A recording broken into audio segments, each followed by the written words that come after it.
Mga we are not paid by the Marcos. No. Yeah, we are here to sympathize. We are from Belgium, Germany, and Liban ba kayo? Germany with our own money. Our reporter from ako rin, taga-ABS-CBN, Sen Hernandez po. Sen Hernandez. She's also reporting, taga dito I'm sa an Netherlands. ex-mayor of Kabakan. Talaga? I'm a two-termer. My husband is also a mayor. Hindi po.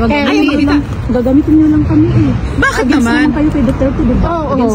Season she tried to check the health of our president. He's an 80 years old by March 28.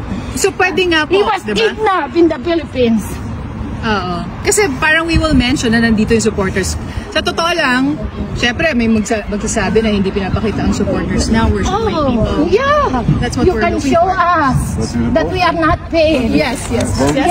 And he's my husband. Are you married to Yeah. He married at Manila. From the Philippines. Yeah, we have over here. Kanina lang sis, oh. Sis, kanina lang, mag-email lang. Email mo.